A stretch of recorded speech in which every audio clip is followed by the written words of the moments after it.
وأشهد أن محمدا عبده ورسوله الذي أرسله بالحق بصيرا ونذيرا وداعيا إلى الله بإذنه وسراجا منيرا. أما بعد فإن خير الحديث كتاب الله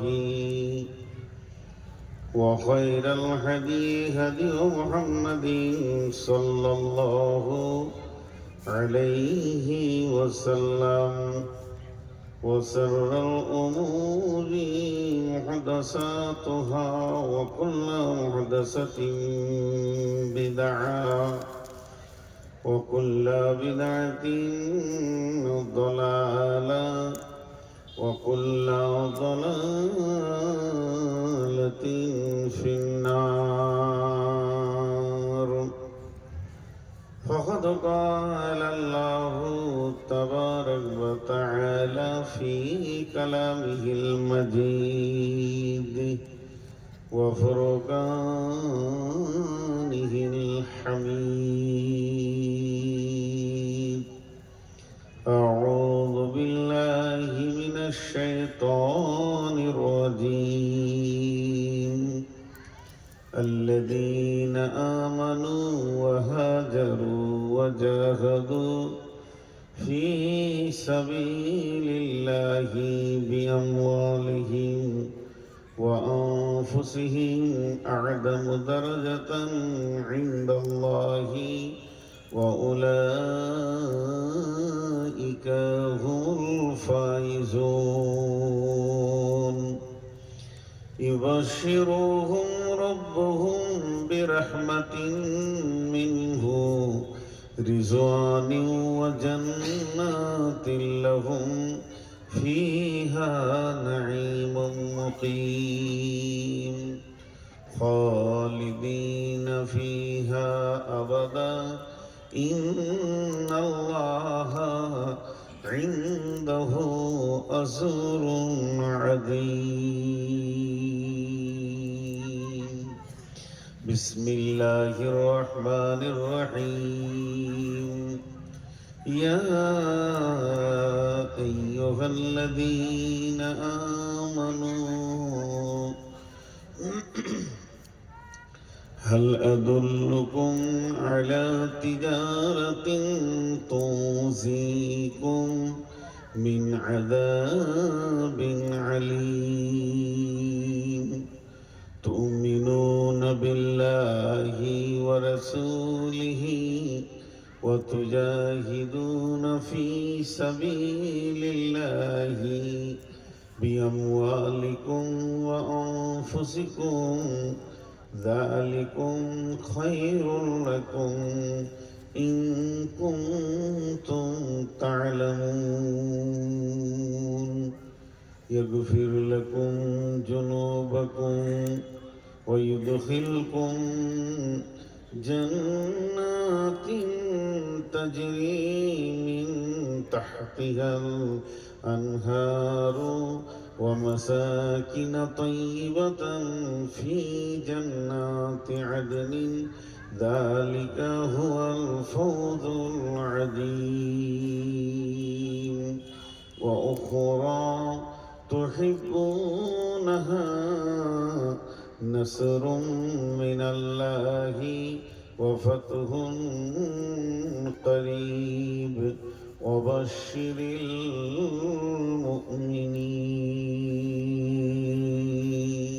المؤمنين.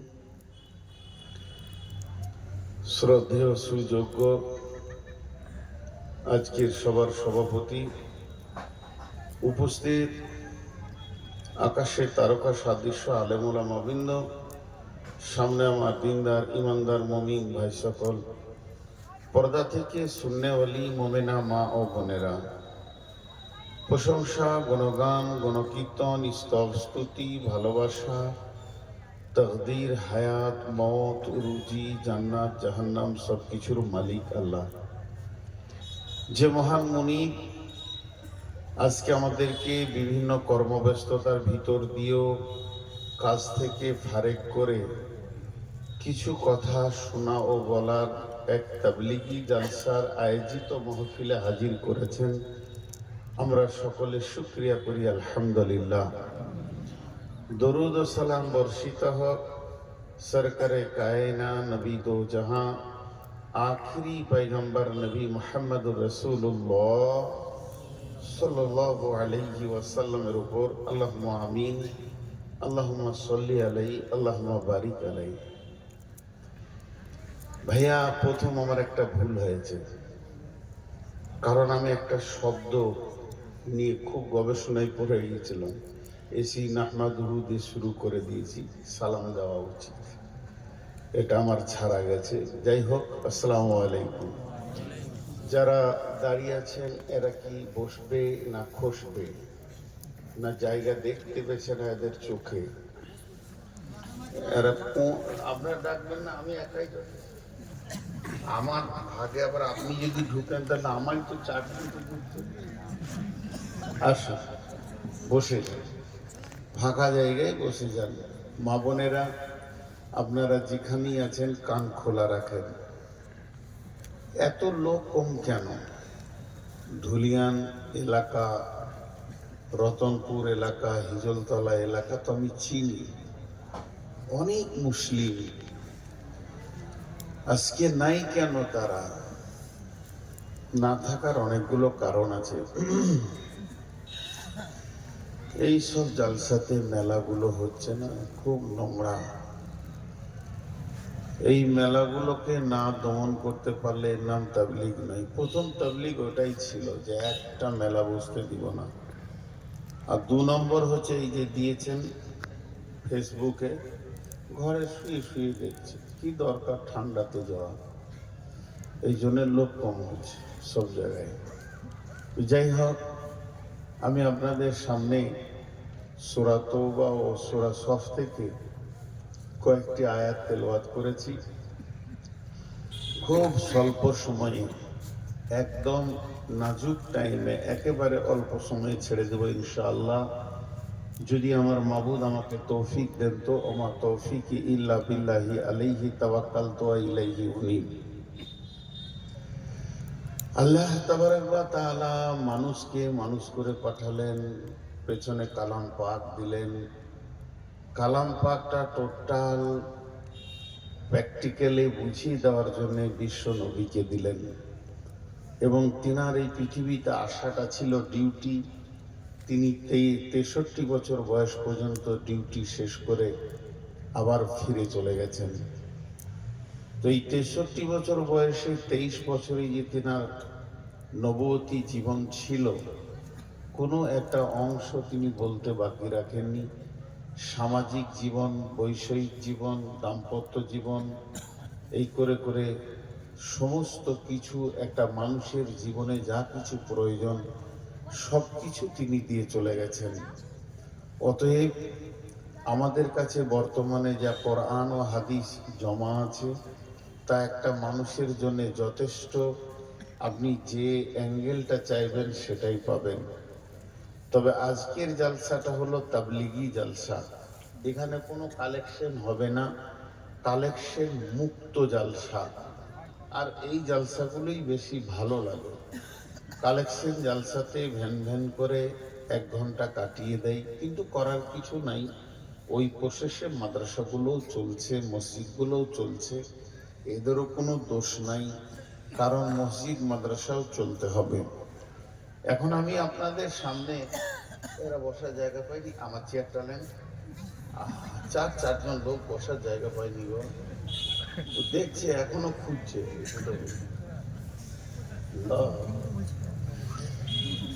আসবে বসবে এটাই জানে, দাঁড়িয়ে থাকবে কেন? দাঁড়িয়ে থাকা তো এতো বেয়াদবের মতো মাথার কাছে দাঁড়িয়ে থাকা। এইদিকে বসে যান। তো যে কথা বলছিলাম, যে আমরা আমাদেরকে দেখি একবার, তাজকিয়ায়ে নাফসের ওপরে কিছু কথা আলোচনা হোক। আমি নিজেকেই চিনি না। দুটি চোখে 25,000 করে 50,000 কেবেল আছে। 53টা বছর পার করে দিলাম লোককে দেখে, নিজেকে একদিনও দেখিনি। 53টা বছর আমি পার করলাম লোককে দেখে, আর আমার ব্রেনটাকে ক্ষয় করলাম লোকের পেছনে। ও কেমন, ও কেমন, ও কেমন, এ কেমন, সে কেমন, ও খারাপ, ও ভালো। আমি একবারও নিজেকে প্ল্যাটফর্মে চাপাইনি দাঁড়িয়ে যে আমি কোন জায়গায় দাঁড়িয়ে আছি। একটা সেকেন্ডের জন্য আমি টাইম দিইনি। আল্লাহ তাবারাক ওয়া তাআলা কালাম পাকের ভিতরে তার কসমখোর ভঙ্গিগুলো দেখেন। কোন কসম একটা কথা বলার জন্য 11টা কসম খেয়েছেন, কোন জায়গায় 4টা কসম খেয়েছেন, কোন জায়গায় একটা কসম খেয়েছেন, কোন জায়গায় 3টে কসম খেয়েছেন, বিভিন্ন রকম কসম খেয়েছেন। তবে আল্লাহর একটা কথা একটার জন্যই যথেষ্ট। একটা কথা একবারের জন্যই যথেষ্ট। তারপরেও দেখেন আল্লাহ কিভাবে কসম খাচ্ছেন। বিসমিল্লাহির রহমানির রহিম। ওয়াশ-শামসি ওয়া দুহাহা ওয়াল কামারি ইযা তালাহা ওয়ান নাহারি ইযা দাল্লাহা ওয়াল লাইলি ইযা ইয়াগশাহা ওয়াস সামাই ওয়া মা বানাহা ওয়াল আরদি ওয়া মা তাহাহা ওয়া নাফসি ওয়া মা সাওয়াহা ফাআলহামাহা ফুজুরাহা ওয়া তাকওয়াহা। 11টা কসম খেয়েছে। এত কসম খাওয়ার দরকার কি ছিল? ছোট্ট একটি কথা বলবেন, তার জন্য 11টা কসম খেয়েছেন। কাদ আফলাহা মান যাক্কাহা ওয়া কাদ খাবা মান দাসসাহা। যে পবিত্র থাকলো সে বেঁচে গেল, যে নাপাক থাকলো সে ফেঁসে গেল। কথা বড় নয়।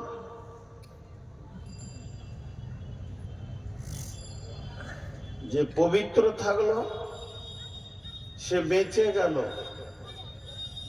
যে নাপাক থাকলো সে ফেঁসে গেল। আর জালসা করার কি দরকার আছে? শ্রোতাদের ধৈর্য পর্যন্ত চলেন, উঠে গোসল করি। মহিলারা বাথরুমে চলে যাবে সাবান নিয়ে, আপনি আমি নদীতে চলে যাব, গোসল করে গোটা শরীরটাকে পাক করে নিব, বেঁচে যাব, জান্নাতে চলে যাব। জীবনে ফাঁসবো না আমরা। আম্মা জান আয়েশা রাদিয়াল্লাহু তাআলা আনহা রাসূলুল্লাহ সাল্লাল্লাহু আলাইহি সাল্লামকে জিজ্ঞাসা করছেন, ইয়া রাসূলুল্লাহ, সবথেকে বড় পাক কি? সবথেকে বড় পাক কি? পবিত্র হওয়াটা কি? বিশ্বনবী বলেন, রুজিকে হালাল করো। এখানে কোন বিয়ে বাড়ি আছে? বিয়ে বাড়ি আছে নাকি? আজ আপনারা বিয়ে বাড়ির পাশে প্যান্ডেল করলেন কেন? তো সব থেকে বড় পাক হলো কি? নিজেকে হারাম থেকে বাঁচানো। তুমি নিজেকে হারাম থেকে বাঁচাও। শরীরে যদি নাপাক লেগে যায়, গোসল করেন পাক হয়ে যাবেন, ফরজ গোসল করেন পাক হয়ে যাবেন।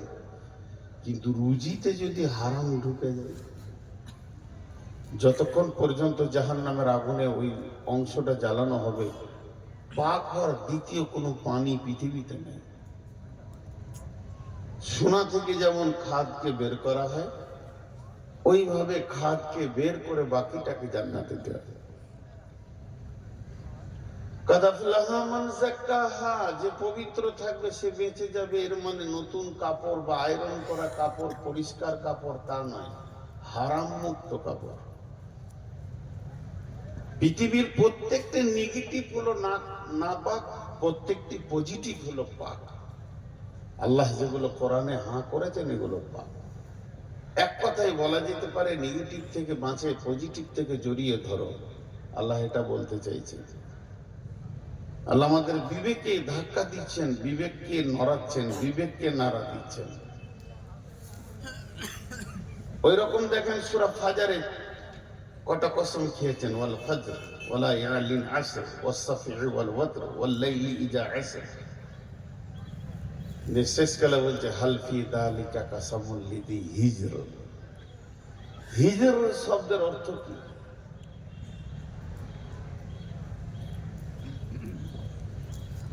আপনারা কি দাঁড়িয়ে থাকবেন, না নতুন করে কোন লোক পাঠাতে হবে বসানোর জন্য? আসলে বসে যেতে হবে, নিজের বিবেককে কাজে লাগান। এই হিজরের শব্দ যেটা বলছি ওইটাই ওদেরকে প্রয়োগ করা যাবে। এই যে লোকগুলো এসে দাঁড়িয়ে গেল, হিজর হিজর হিজর মানে হিজড়ে নয়, যারা ভিক্ষা করে ওই হিজড়ে বলি। হিজর বান হচ্ছে বিবেকের চেতনতার ব্রেক। পৃথিবীতে যত ব্রেক আছে, বাইসাইকেল থেকে মোটর সাইকেল নিয়ে 4 চাকা পর্যন্ত, 16 চাকা, 18 চাকা, 100 চাকার গাড়ি, রেল থেকে বিমান পর্যন্ত যত ব্রেক আছে, গাড়িকে যেটা রুখে, এই ব্রেকগুলো ব্রেক নয়, আসল ব্রেক হচ্ছে বিবেক, ড্রাইভারের বিবেক। বাংলাদেশের গাড়ির পেছনে দুটো জিনিস খুব বেশি লেখা থাকে, মদ্যপ অবস্থায় গাড়ি চালাবেন না, আর একটা লেখা থাকে চোখে ঘুম নিয়ে গাড়ি চালাবেন না।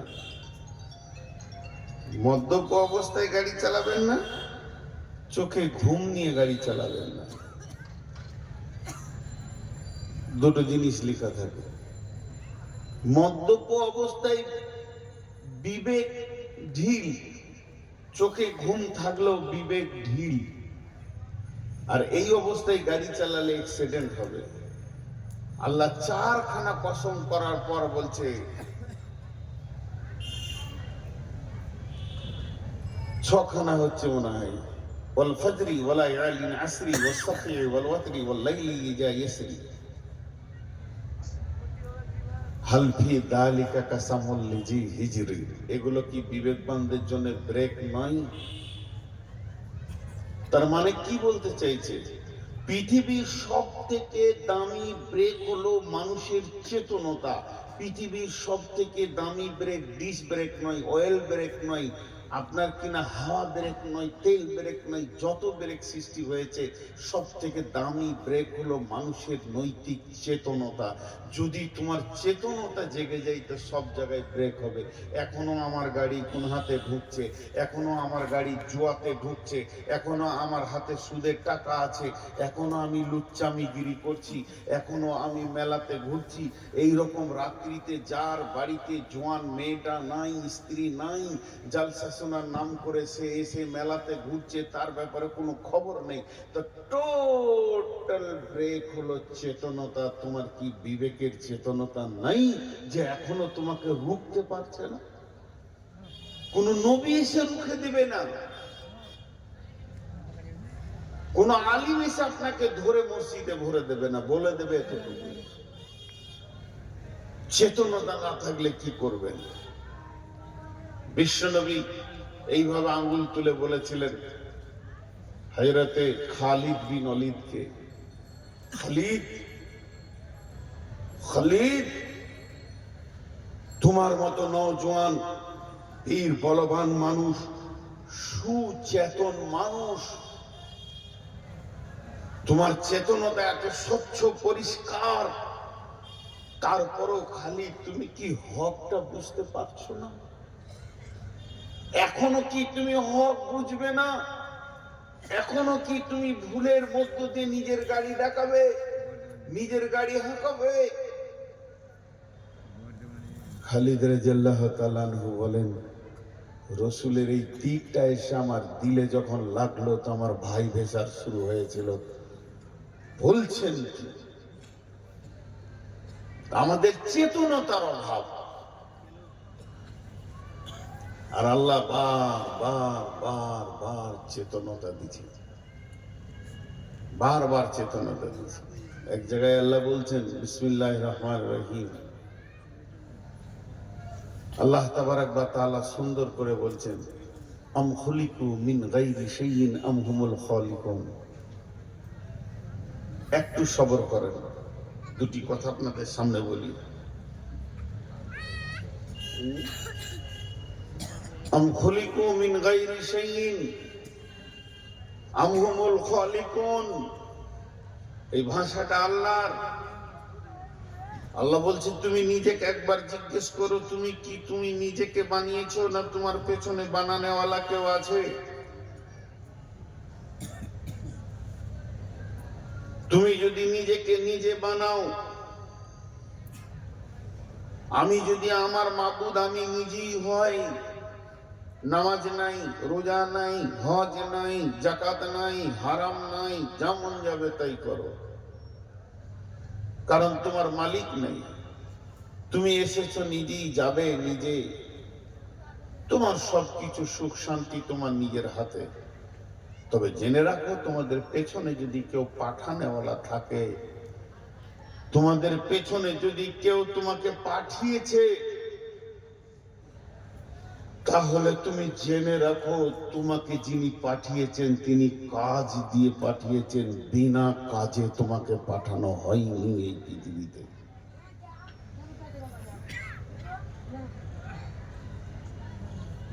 নিজের বিবেককে একবার জিজ্ঞেস করি, একবার একবার ওয়ান চান্স, দ্বিতীয়বার বলছি না। আজকে কি অবস্থা বলেন? ধুলিয়ান এলাকা আমি চিনি না, আমি তো এখানেই মানুষ হয়েছি। অবাধ মিলামিশা, এনজয় চলছে, উপভোগ চলছে। অন্য জাতিদের যেমন মেলা খেলা আনন্দ, জলসাগুলো দিনে করেন, বাংলাদেশে জলসা দিনে করছি সব চোখের সামনে, মহিলারা আলাদা পুরুষরা আলাদা। দিনে জলসা হলে যে কতটা মানুষ সাইজ হয়ে থাকে আল্লাহ জানে। তো তোমাকে যদি কেউ সৃষ্টি করে পৃথিবীতে পাঠিয়েছে, তাহলে নিশ্চয়ই তিনি একটা কাজকে আগে চয়েস করেছেন, তারপরে তোমাকে পাঠিয়েছেন। আগে কাজ পরে বস্তু, আগে কাজ পরে বস্তু, আগে কাজ পরে বস্তু। আগে মানুষ চিন্তা করেছে আমার আওয়াজটা কি করে আমি আরেক জায়গায় দূরবর্তীতে পৌঁছাবো, তারপরে মোবাইল এসছে। আগে চিন্তা করেছে মানুষ যে আমার বায়ানটা মানুষ শুনবে কি করে, তারপরে মাইকের জন্ম হয়েছে। আগে মানুষ চিন্তা করেছে যে লিখবো তো কালিতে বারবার ডুবাতে হবে না, আগের যুগে এইভাবে ডুবাও আবার লিখো, আবার ডুবাও আবার লিখো। এর থেকে বাঁচতে চাই, তখন পেন আসলো, পেন থেকে বল পেন চলে আসলো। এইভাবে মানুষ যখন কাজকে চিন্তা করেছে, তার পেছনে বস্তু তৈরি হয়েছে।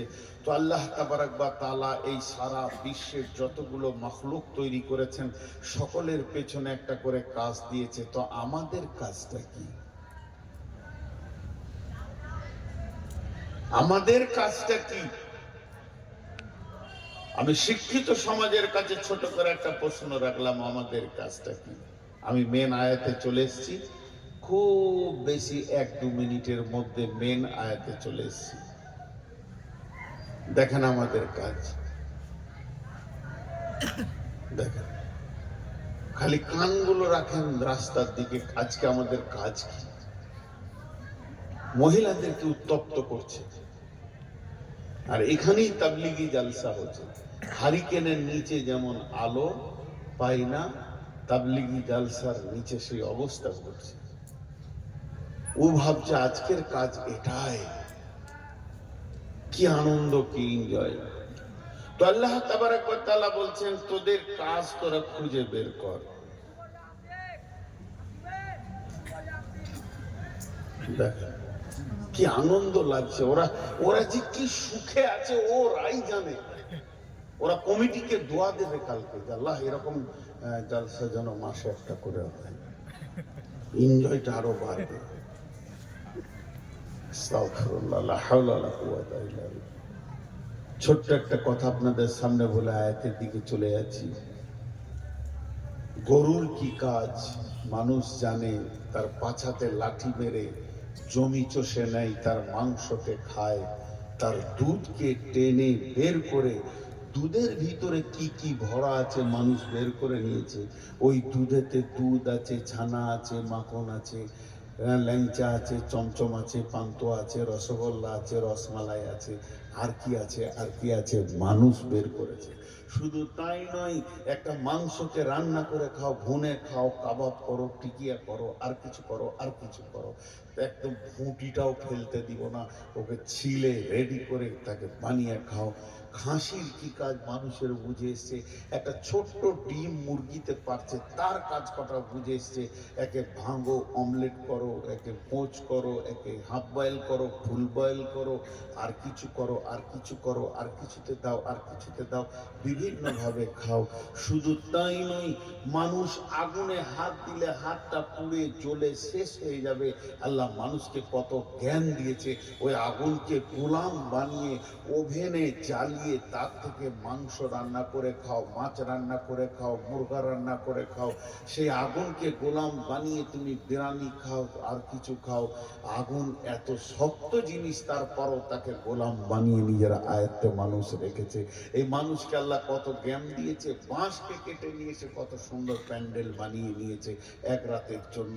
এই মানুষকে আল্লাহ কত জ্ঞান দিয়েছে, অ্যালুমিনিয়ামের উপরে মেহনত করে 6 ঘন্টায় জেদ্দায় যে পড়ে যাচ্ছে, 5 ঘন্টায় জেদ্দায় যে পড়ে যাচ্ছে কলকাতা থেকে। এই মানুষকে আল্লাহ কত জ্ঞান দিয়েছে, তামার উপরে মেহনত করে মহাসমুদ্রকে পাড়ি দিয়ে এক দেশ থেকে আর দেশ চলে যাচ্ছে। মানুষটা 3.5 হাতের, মানুষটার ওজন হবে 45 থেকে 100 কেজি পর্যন্ত, কিন্তু যে জাহাজটা ভেসে যাচ্ছে কয়েক হাজার টন মাল নিয়ে চলে যাচ্ছে। এই মানুষকে আল্লাহ কত ব্রেন দিয়েছে, যে হাওয়াকে দেখা যায় না, চোখ দিয়ে দেখা যাবে না, দূরবীন দিয়ে দেখা যাবে না, সেই হাওয়াকে ফাঁকা থেকে টেনে চেম্বারে ভরে, আবার পাইপ দিয়ে, ভোলপিন দিয়ে, ডাম্পারের চাকে ভরে দিয়ে 63 টন মাল তার ঘাড়ে চাপিয়ে দিয়ে পাকুড় থেকে পাথর নিয়ে কলকাতা পৌঁছিয়ে দিচ্ছে। শালা হাওয়াকেও গোলাম বানিয়েছে। মানুষ খালি নিজের কাজটা খুঁজে পায়নি, নিজেরটা পায়নি, নিজেরটা 3টে পেয়েছে, খাও, কামাও, আর বাচ্চা পয়দা করো। 3টে কাজ খুঁজে পেয়েছে। যত পারবে খাও, হারাম হালাল দেখতে হবে না, যত পারবে ইনকাম করো, আর সারা রাত মেশিন চালিয়ে 2-4টা বাচ্চা তৈরি করে দাও, তুমি কামিয়াব। এই তো আমাদের জিন্দেগির মানদণ্ড তৈরি করেছে। আল্লাহ তাবারক ওয়া তাআলা বলছেন, বিসমিল্লাহির রহমানির রহিম, আল্লাযীনা আমানু ওয়া হাজারু ওয়া জাহাদু ফি সাবিলিল্লাহি বিআমওয়ালিহিম ওয়া আনফুসিহিম।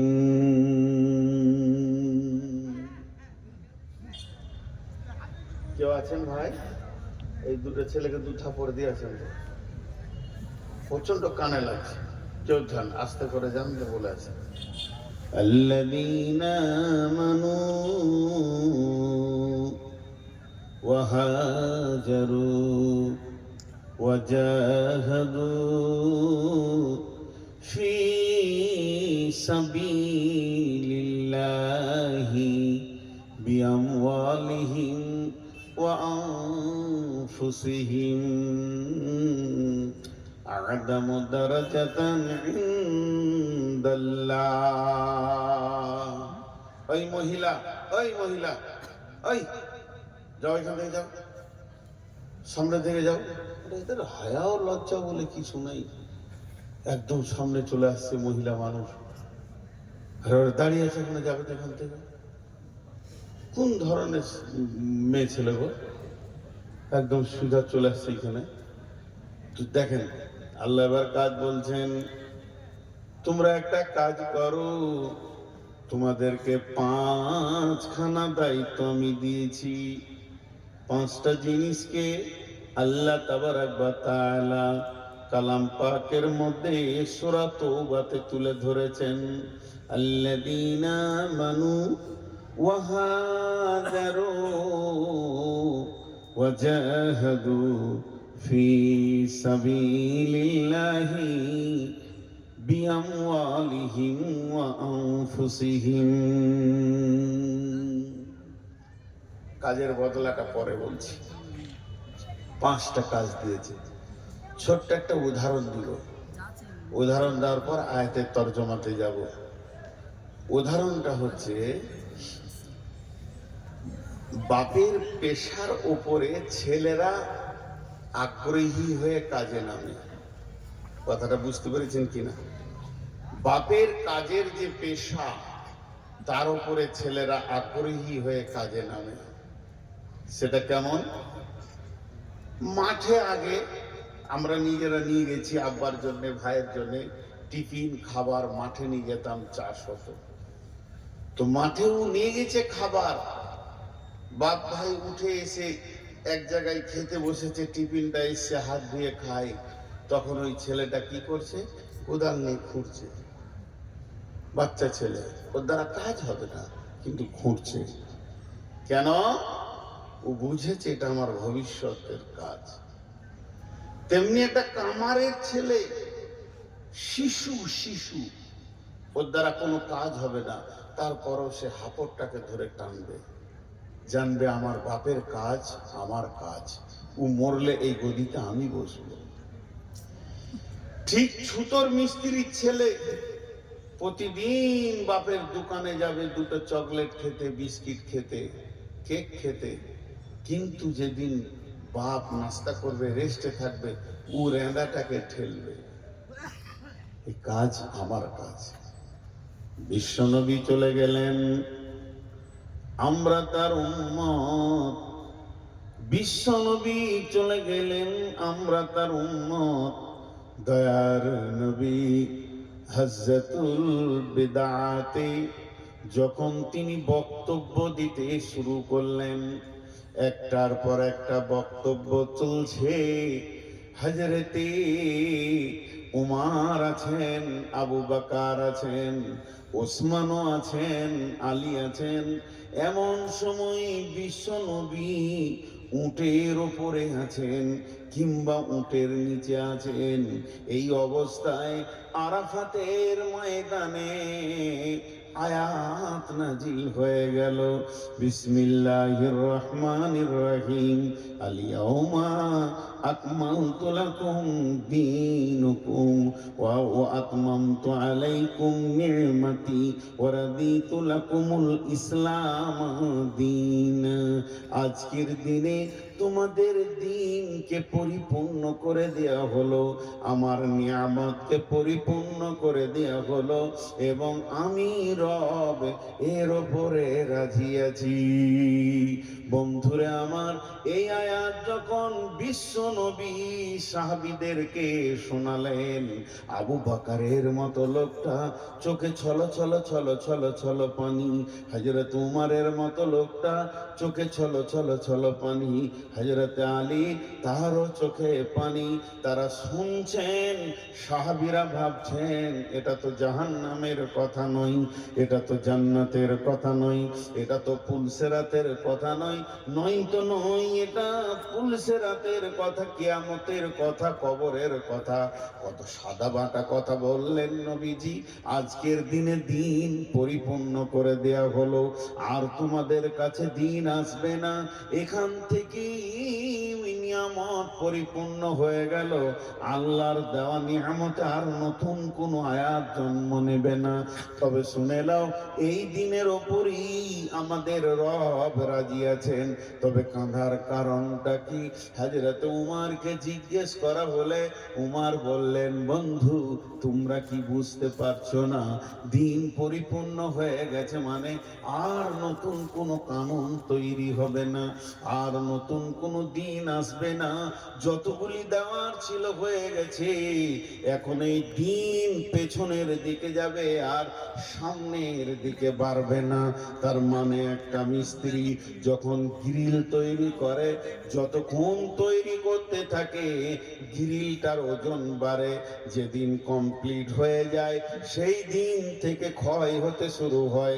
তার মানে বিশ্বনবী যে মাপের দিন, যে কাটিং এর দিন, যে স্ট্রাকচারের দিন আমাদেরকে দিয়ে চলে গেলেন, এই দিনটা আর 20 বছর পর এত সুন্দর আমরা পাবো না।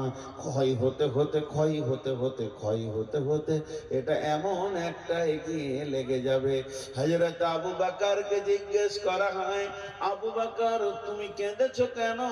হজ্জাতুল বেদার শেষ বয়ান শুনে আবু বকর বলে, বন্ধুরে ওই আয়াতটা তোমাকে আমাকে কি বলেছে জানো কি?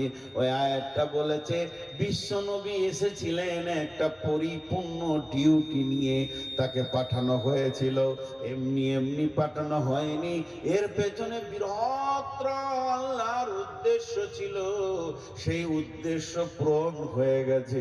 তার মানে নবীজি আর মদিনায় থাকবেন না, মক্কাতেও পাওয়া যাবে না, সমস্ত কিছু থেকে যাবে। নবীজির বিদায়ের বক্তব্য ওখান থেকেই পাওয়া যায়। বিশ্ব নবী এবার বিদায় নেবেন, আর রসুলের চেহারা দেখতে পাবো না। বন্ধুরে, সেই দিন যেন আমাদের কাছে বিলুপ্ত হতে চলেছে, বিদায় নিতে চলেছে আপনার আমার হাত থেকে। তাই সেই হজ্জাতুল বেদাতে শেষ বক্তব্য ছিল বিশ্ব নবীর, হে আমার আল্লাহ, আল্লাহুম্মা শাহাদ, আল্লাহ তুমি সাক্ষী থাকো, তুমি সাক্ষী থাকো, তুমি সাক্ষী থাকো। এই পর্যন্ত নয়, হজ্জাতুল বেদাতে বিশ্ব নবী যখন বক্তব্য রাখেন, লোক সংখ্যা কত ছিল, সাহাবা সংখ্যা কত ছিল, শিষ্য সংখ্যা কত ছিল? কম বেশি 1.5 লক্ষ সাহাবা সংখ্যা ছিল। এতগুলো সাহাবাকে ছেড়ে দিয়ে বিশ্ব নবী বললেন, তোমরা যারা আমার সামনে আমাকে পেয়েছো, যারা আমাদের এখানে হাজির হয়নি, আমার আনিত দিনকে তাদের কাছে পৌঁছে দাও। এই দায়িত্বটা দিয়ে আমি নবী মুহাম্মদ সাল্লাল্লাহু আলাইহি সাল্লাম হজ্জাতুল বেদা থেকে বিদায় নিলাম। তার মানে একটা বৃহত্তর দায়িত্ব পড়ে গেল আমাদের দিনকে পৌঁছানোর। এই এই এই এই চাওয়ালা, এক কাপ না, তাহলে আমার গান বন্ধ করে আমি উঠে চলে যাই, যে তোমরা চা খাও। একদম না। ওটা কোন ধরনের কমিটির আজকে কি হবে? তাহলে বাইন বন্ধ, শুধু মজা শেষ হবে না, কোরআনের থেকে চায়ের দাম বেড়ে গেল।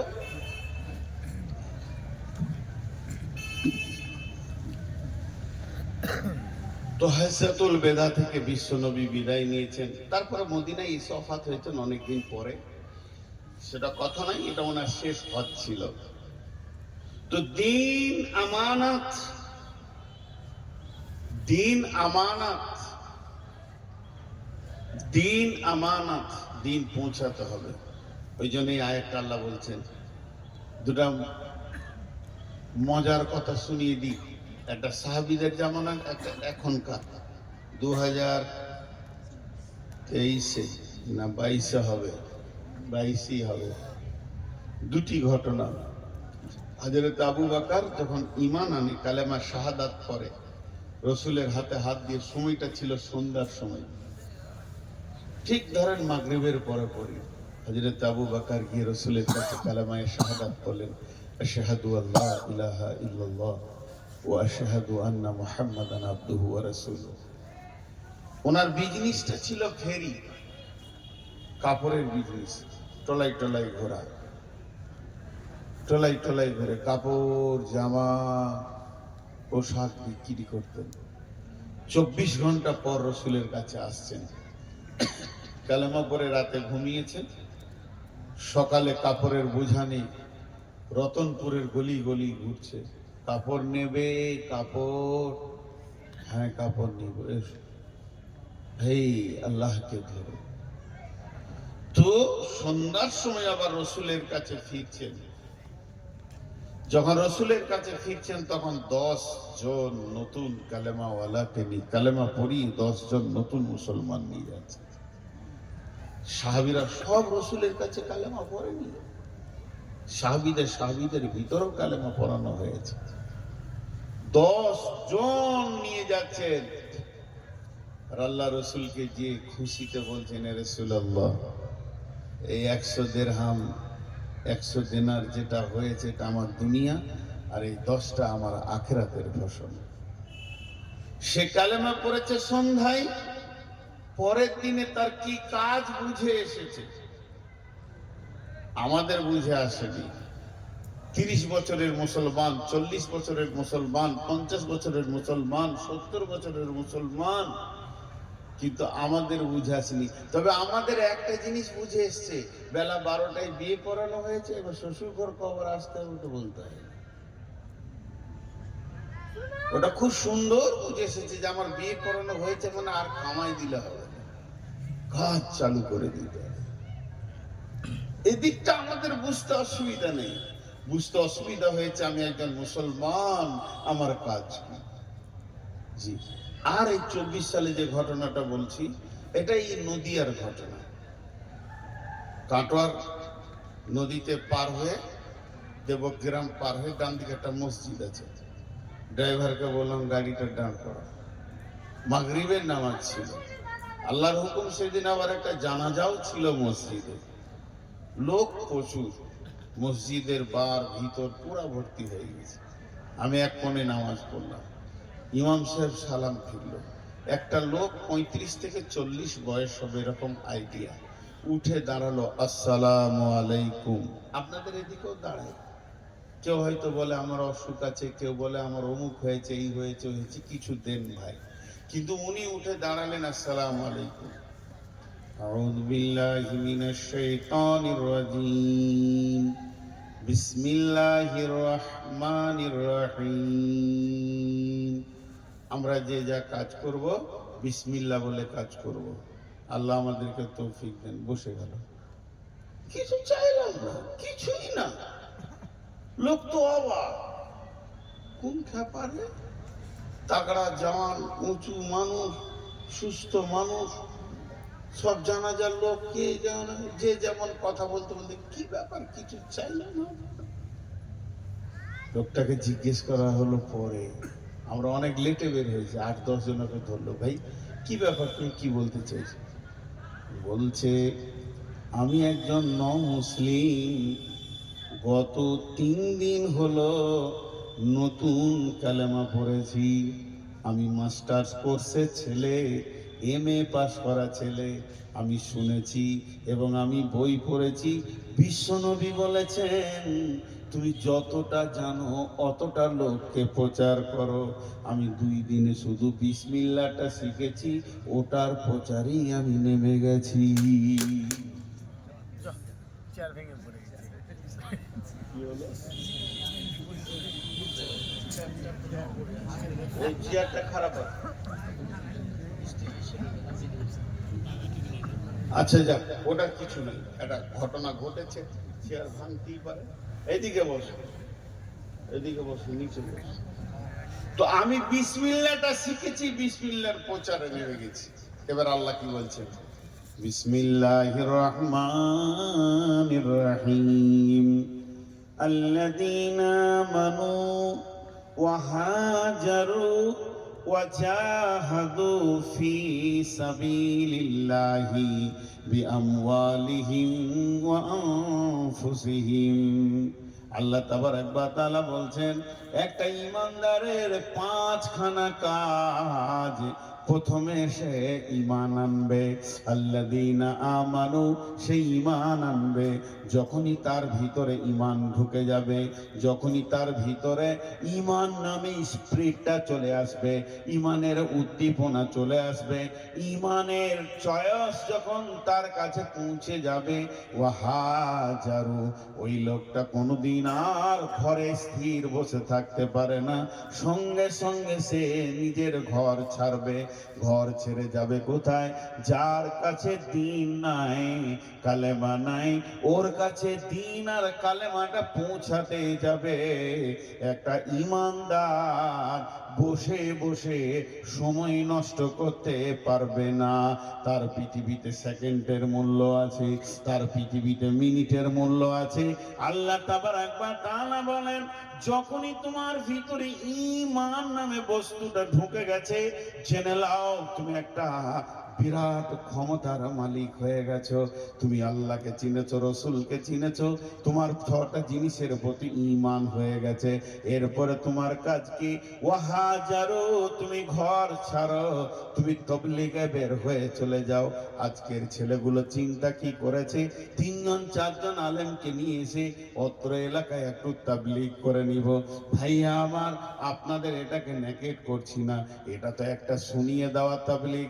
এই রকম যদি 20 বছর শোনান একটা বেনামাজিকে, তাকে রাস্তায় আনা যাবে না, তাহলে জালসা কি কোনো কাজে লাগে না? বলে লাগে।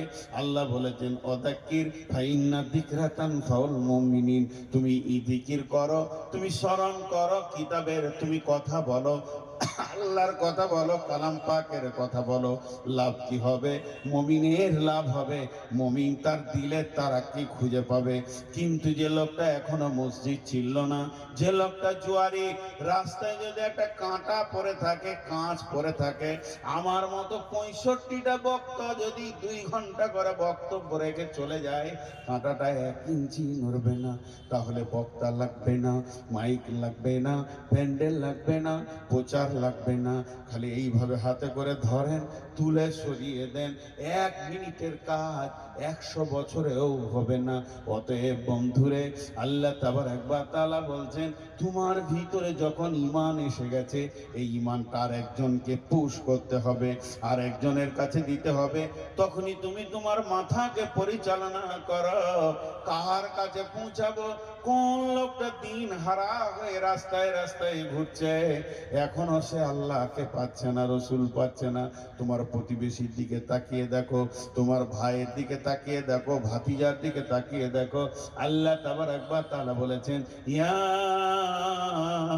আইয়ুহাল্লাযীনা আমানু কু আনফুসাকুম ওয়া আহলিকুম নারা আলাইহা ওয়াকুদুহান নাস ওয়াল হিজারাতু আলাইহা মালাইকাতুন গিলাদুন শিদাদুন লা ইয়াসুনাল্লাহা মা আমারাহুম ওয়া ইয়াফআলুনা মা ইউমারুন।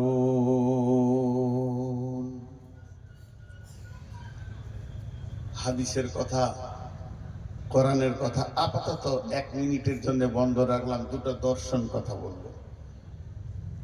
আপনারা ভাবিয়েন না যেটা হাদিসে আছে, এটা বুখারীতে নাই, মুসলিমে নাই, আবু দাউদে নাই, নাসাইতে নাই, ইবনে মাজাতে নাই, তিরমিজিতে নাই, নাই তো নাই, বুলুগুল মারামও নেই। কিন্তু যারা ইসলামকে নিয়ে রিসার্চ করেন, তাদের ব্রেন কম নয়। 2-3টি কথা খালি দর্শন বলবো। ইমাম আহমদ বিন হাম্বল বলেন, সারা পৃথিবীর কোন কোণে,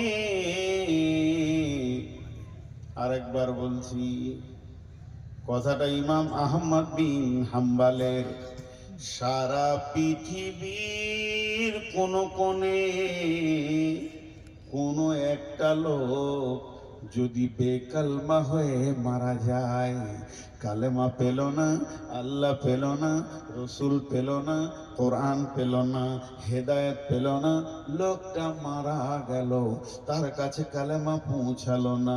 পৃথিবীর কোন কোণে কোনো একটি লোক যদি বেকালমা হয়ে বিনা দাওতে মারা যায়, ওই লোকটা যে গুনহা হবে, ও যে গুনহা করে জাহান্নাম যাবে, ওই গুনাহটাকে সারা পৃথিবীর মুসলমানদেরকে ভাগ করে দেওয়া হবে। তোরা কেন বসেছিলি বল, ওর কাছে পৌঁছালো না কেন বল, কেন গেল না তুই বল। তোরা কি মাল নিয়ে বসেছিলি, তোরা কি বেটা নিয়ে বসেছিলি? এর জন্য আল্লাহ পরের আয়াতই বলেছেন, যে আয়াতগুলো আমি পড়েছি তার পরের আয়াতে বলছেন, কুল ইন কানা আবাউকুম وأبناؤكم وإخوانكم وأزواجكم وعشيرتكم وأموال اقترفتموها وتجارة تخشون كسادها ومساكن ترضونها أحب إليكم من الله ورسوله وجهاد في سبيله فتربصوا حتى يأتي الله بأمره والله لا يهدي القوم الفاسقين আল্লাহ তাবারাক ওয়া তাআলা কত সুন্দর করে বলছেন, তুই তোর বাপকে, তোর সন্তানকে, তোর ভাইকে, তোর বিবিকে, তোর বন্ধুকে, সঞ্চিত মালকে, চাকরি বাকরি, গাড়ি বাড়ি, ব্যবসা বাণিজ্যকে এবং যে ঘরটা বানিয়েছিস সেই ঘরটাকে 8 জনকে মহব্বত দিলি, মহব্বত তোর কাছ থেকে 3 জন পেল না, সময় পেল না, তোর সময় কোলালো না, তোর সময় জুটলো না, তুই সময় দিতে পারলি না, সেই 3 জনকে আহাব্বা ইলাইকুম মিনাল্লাহি, আল্লাহকে দিতে পারলি না, ওয়া রাসূলিহি, রাসূলকে দিতে পারলি না, ওয়া জিহাদিন ফি সাবিলিহি, আল্লাহর দ্বীনকে আগে বাড়ানোর জন্য যে তোকে মেহনত লাগবে, ওই মেহনতে সময় দিতে পারলি না। পেরেছিস আব্বাকে, পেরেছিস ভাইকে, পেরেছিস বন্ধুকে, পেরেছিস সন্তানকে, পেরেছিস বিবিকে, সময় দিয়েছিস অট্টালিকা ঘরের পেছনে, সময় দিয়েছিস ব্যবসা বাণিজ্যের পেছনে, সঞ্চিত মালের পেছনে দৌড়ে সময় দিয়েছিস। আজান হচ্ছে এখন চুপ থাক, আমি ব্যাংকে আছি, আজান হচ্ছে আমি এখন দোকানে আছি, আজান হচ্ছে আমি এখন বাড়ির রাজমিস্ত্রি নিয়ে ব্যস্ত আছি, তুই চুপ থাক, দিতে পারলি না। আল্লাহ বলছেন ফাতারাব্বাসু, অপেক্ষা করো, হাত্তা ইয়াতি আল্লাহ বিআমরিহি, অতদিন পর্যন্ত অপেক্ষা করো যতদিন পর্যন্ত আল্লাহর হুকুম তোমাদের কাছে না পৌঁছিয়েছে। ওয়াল্লাহু লা ইয়াহদিল কওমাল ফাসিকিন, আল্লাহ ফাসিকদেরকে কোনোদিন হেদায়েত দেন না, হেদায়েতের দ্বার উন্মুক্ত করেন না। আর একটা দর্শন কথা আপনাদেরকে শোনাই, আর একটা দর্শন কথা শোনাই। তার আগে একটা ছোট্ট উদাহরণ দিব। চায়ের দোকানে একটা ছেলে খিস্তি করে গালাগালি করছে, হঠাৎ একজন বলছে যে না রে, ওটা অমুক প্রফেসরের ছেলে। তখন আর একজন বলছে হতেই পারে না, খুব কনফিডেন্সের সঙ্গে বলছে, আত্মবিশ্বাসের সঙ্গে বলছে, ওর ছেলে এত নোংরা হবে, হতেই পারে না।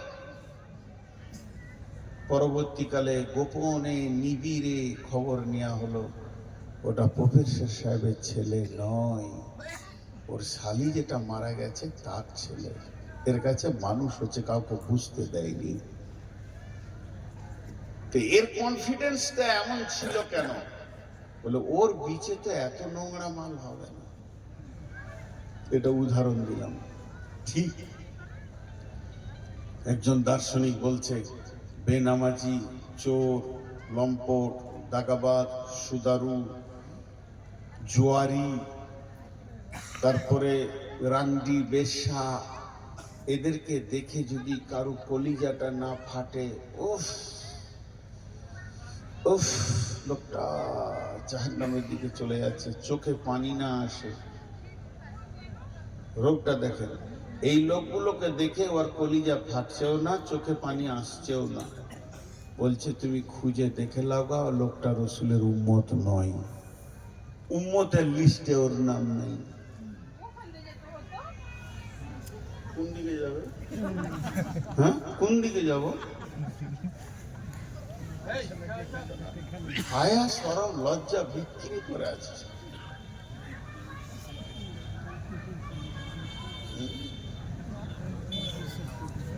বলছে তুমি তদন্ত করো,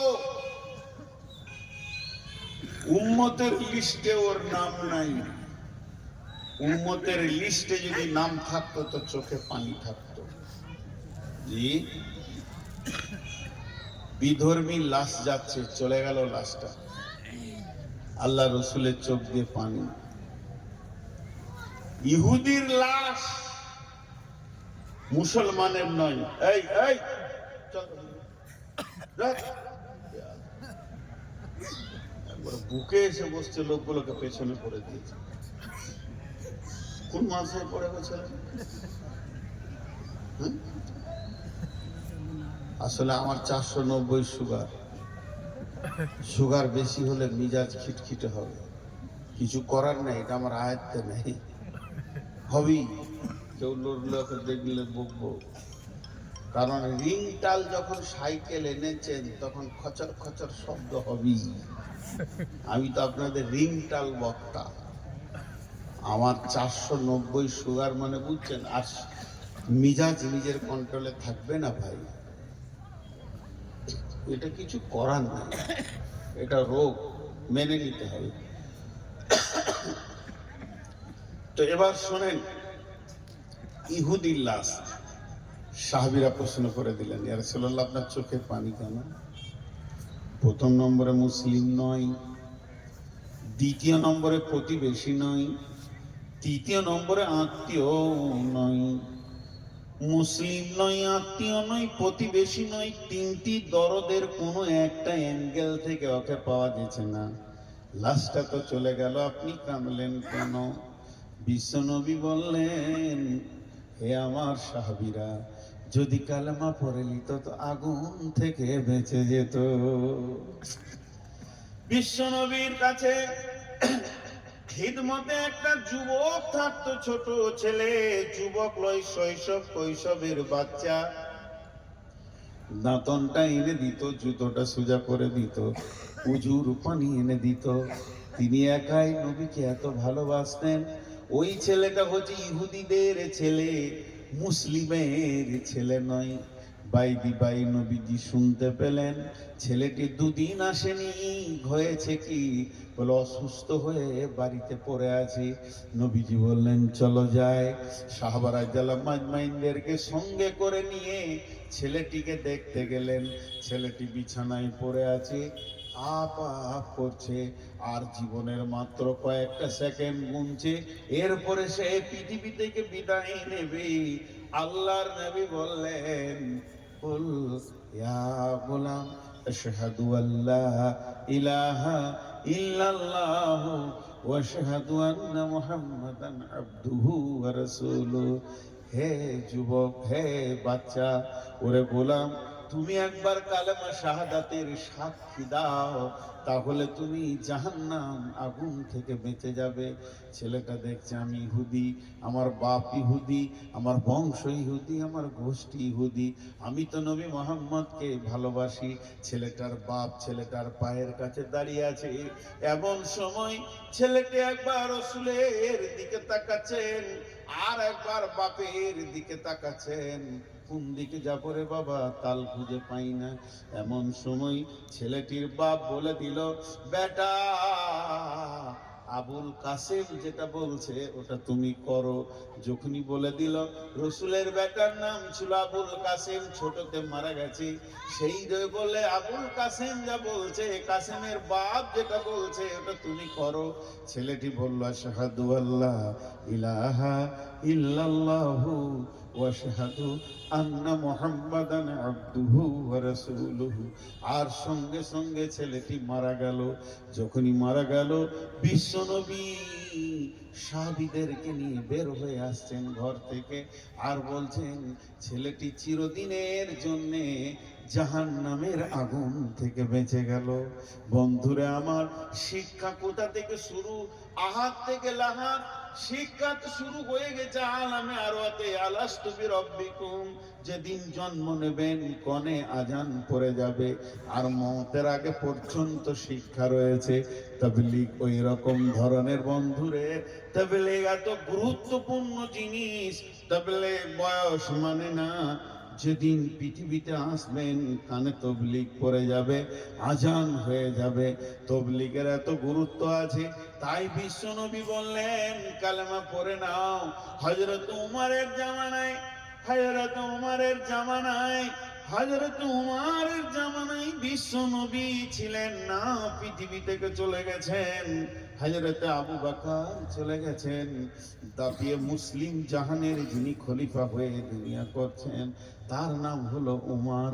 উমরের জামানায় শাম কিংবা সিরিয়াতে এক মাস্তান ছিল, অতল এলাকায় আঙ্গুল ঘুরিয়ে খালি মাস্তানি করত। ওর কথার বাইরে কারো চলার ক্ষমতা ছিল না। ওর নাম ধরলেন জীবিত মত। কেউ যদি ওকে ওর কথার বাইরে চলতো, ওই লোকটি আর পৃথিবীতে বেঁচে থাকার অধিকার রাখতো না। এত কুখ্যাত লোক। বিশ্ব নবী হযরত উমর দুইজন সাহাবীকে পাঠালেন, যাও ওর কাছে গিয়ে কালেমার দাওয়াত দাও। দুইজন সাহাবী একদিন নয় দুদিন নয় হেঁটে যেতে তাদের সময় লেগেছিল 2 মাস। 2 মাস যাওয়ার পর তার গ্রামে গিয়ে পৌঁছালো। জিজ্ঞেস করলো, ভাই অমুকে মাস্তানের বাড়িটা কোথায়? বলে, কোথা থেকে এসছো? ওর নাম তো নিচু। তোমরা কোথা থেকে এসেছো? বলে, আমরা এসেছি মক্কা মদিনা শরীফ থেকে এসেছি। বলে, যাও। তার সামনে গিয়ে যখন পৌঁছালো, তারা গিয়ে বলল, হে আল্লাহর গোলাম, ও আল্লাহর গোলাম, তুমি কালেমা শাহাদাতের সাক্ষীটা দিয়ে দাও, তাহলে তুমি জাহান্নাম থেকে বেঁচে যাবে। আর তোমার মতো একটা হিরোকে নিয়ে ইসলামের অনেক বড় কাজ হবে। ও অনেকক্ষণ বলল, একটু বোঝাপড়া করি। বোঝাপড়া করে বলল, বন্ধু আমি কালেমা পড়বো, কিন্তু 2খানা শর্ত আমার রয়েছে। সেই শর্ত দুটি যদি কেউ মেনে নেয়, আমার কালেমা পড়তে অসুবিধা নেই। লোকটি বলল, প্রথম নম্বরে শর্ত হচ্ছে আমি কালেমা পড়ার পরে পরেই উমারের মেয়ের সঙ্গে আমার বিয়ে দিতে হবে। উমার আমার শ্বশুর হবে, আমি তার জামাতা হব।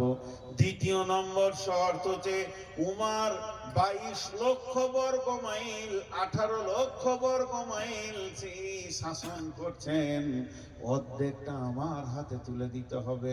শ্বশুর হবে অর্ধেক মালিক রাজ্যের, জামাইও হবে অর্ধেক মালিক রাজ্যের। তাহলে আমার কালেমা পড়তে কোনো অসুবিধা নাই। ওই দুটি লোক অনেক ভেবে চিনতে বলল, তুমি যদি কালেমা পড়ে নাও, কালেমা শাহাদাতের সাক্ষী দিয়ে দাও, তাহলে তুমি তার পৌতুলিকতা থাকলে না, তুমি মুশরিক থাকলে না, তুমি মুসলমান। তোমাকে মেয়ে দিতে অসুবিধা নাই, তোমার কোলে মেয়ে তুলে দিতে অসুবিধা নাই। এটা না হলে ওমারকে আমরা বুঝিয়ে পারবো, তবে অর্ধেক রাজ্য দেবে কিনা এই বিষয়ে অনেক বোঝাপড়া আছে। বলে, তাহলে তোমরা বুঝে এসো। এরা আবার মদিনায় ফিরে আসলেন। দুটি মাস চলে গেল। হযরত উমর বললেন, খবর কি? তোমাদেরকে যেখানে পাঠিয়েছিলাম, দুইজন বললেন, আমিরুল মুমিনিন খলিফাতুল মুসলিমিন ওই ব্যক্তি বলেছে কালেমা পড়ে নিব, কিন্তু শর্ত হচ্ছে দুটি। একটা আপনার মেয়েকে বিয়ে করবে সে, আর দ্বিতীয় হলো অর্ধেক রাজত্ব তাকে দিয়ে দিতে হবে। বলে, তোমরা বলেছো কি? আমরা বলেছি, হ্যাঁ আমিরুল মুমিনিন। অনেক চিন্তা ভাবনা করে বললাম, ঠিক আছে, তুমি যদি কালেমা পড়ো, তুমি মুসলমান, তোমাকে মেয়ে দিতে অসুবিধা নাই। এটা কম করে আমরা খলিফাকে বলে রাজি করে দিব। তবে রাজত্বের ব্যাপারটা অনেক চিন্তা ভাবনার গবেষণার মধ্যে থেকে গেছে, তাই আমরা আবার আপনাকে জিজ্ঞেস করতে এসেছি।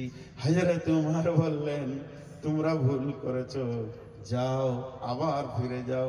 আমি মেয়ের বিয়ে তো দিবই দিব, কালেমা পড়লে তাকে আমি মেয়ের বিয়ে দিয়ে দিব। আর 2 নম্বর, তাকে অর্ধেক রাজত্ব কেন, সলিড ইমানদার যদি হয় সমস্ত রাজ্যের মালিক তাকেই বানিয়ে দেব। যাও, তুমি আবার যাও। এরা দুজন আবার 2 মাসের পথ হাঁটতে শুরু করলেন। যেতে যেতে যেতে ওই গ্রামে যখন ঢুকছেন, তখন দেখছে একটা জানাজার খাট চলে আসছে, আর গাদা লোক রয়েছে তার পেছনে জানাজা সালাত আদায় করার জন্যে।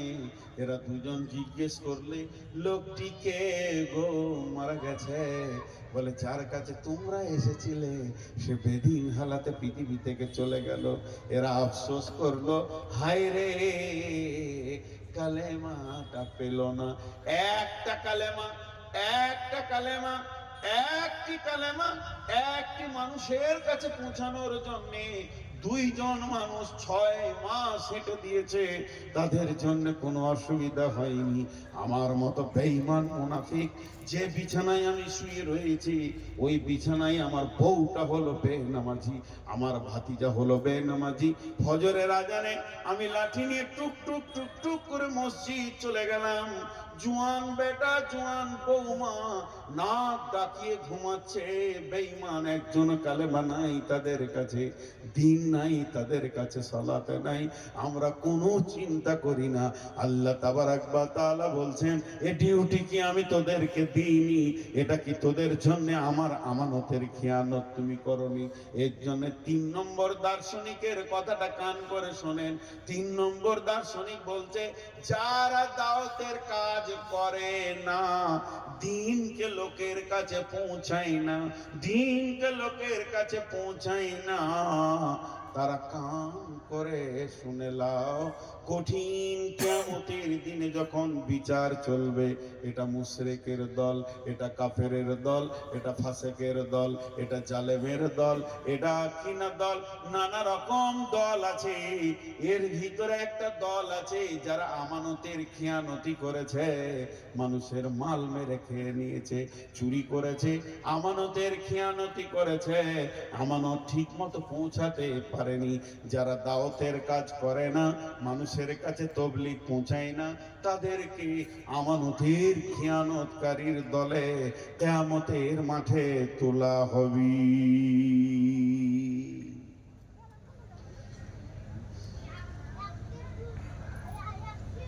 আল্লাহু আকবার। দায়িত্ব খালি বুঝে আসছে কিনা বাস, বেশি কিছু আমি বলবো না। উঠিয়েন না, বসেন।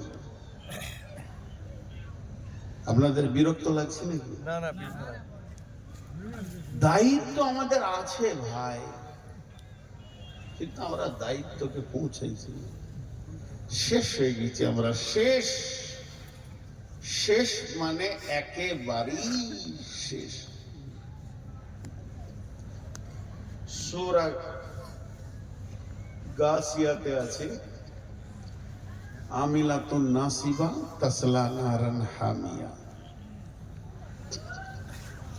আমিলাতুন নাসিবা তাসলা নারান হামিয়া। আমিলাতুন নাসিবাতুন তাসলা নারান হামিয়াতুন, এর মানে জানেন? যারা আমল করেনি, নামাজ রোজা করেনি, জাহান্নাম যাবে। আয়নার মতো উজ্জ্বল কথা। নামাজ পড়েনি, রোজা রাখেনি, হজ করেনি, যাকাত দেয়নি, চুরি বাটপাড়ি জুয়ারি বেঈমানি করেছে, ওরা জাহান্নাম যাবে। আয়নার মতো পরিষ্কার কথা, আয়নার মতো পরিষ্কার কথা, এর ভিতরে কোনো ভেজাল নাই। কিন্তু গাদা গাদা গাদা গাদা আমল করে জাহান্নাম যাবে, এটা আবার অনেক ভেজাল কথা। আমিলাতুন এর অর্থ হচ্ছে গাদা গাদা গাদা গাদা গাদা গাদা আমল, আমলে ঢেরি। নাসিবাতুন ঠকে গেছে, আমল করতে করতে করতে করতে করতে করতে ঠকে গেছে। দেখবেন আজকে জালসার দিনে কিছু লোক আছে দৌড়ছে খালি, তখনই এখানে তখনই রান্না, এই ডাকছে, বক্তা ডাকছে, ইউনসে ডাকছে, ও ডাকছে, এই ডাকছে, ওই ডাকছে, এদিকে যা, ওইদিকে আয়, ফলটা নিয়ে, নাস্তাটা দে। ও এত সকাল থেকে দৌড়ছে, দৌড়তে দৌড়তে দৌড়তে দৌড়তে ঠিক এশার আজানের পর আমার পাশে যে লম্বা হয়ে হাত পা ছেড়ে বসলো। হ্যাঁ, এমন কেন করছিস? বলে সকাল থেকে দৌড়ছি বলছিস। এর নাম আমিলাতুন নাসিবা, ঠকে যাওয়া। এত বেশি আমল করেছে যে ক্লান্ত হয়ে গেছে, তারপরে ওই লোকটাকে আল্লাহ বলছেন তাসলা নারান হামিয়া, তুই জাহান্নামে জ্বলবি। লে মজা। আমল করেনি ওদেরটা প্রথমে বলে নিলাম, ওটা তো আয়নার মতো উজ্জ্বলে, এটাকে কি করে পরিষ্কার করব? 4টা তফসিল আছে, 4টা।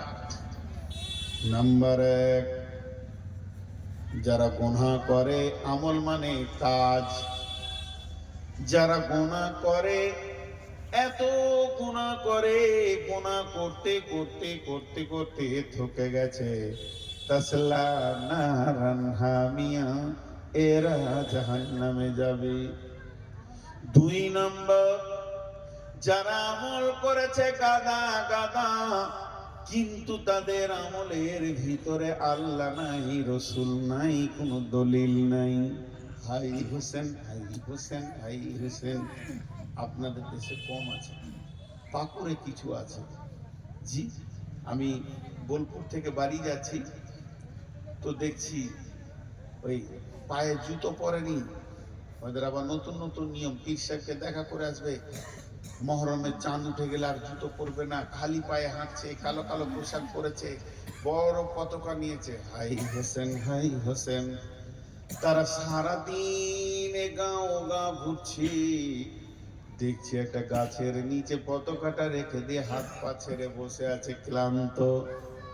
তাদেরকে যদি জিজ্ঞেস করি তোরা এত ক্লান্ত কেন, চোখের পানিতে বলবে ইমাম হোসেনের আমরা দরদ দেখাইছি।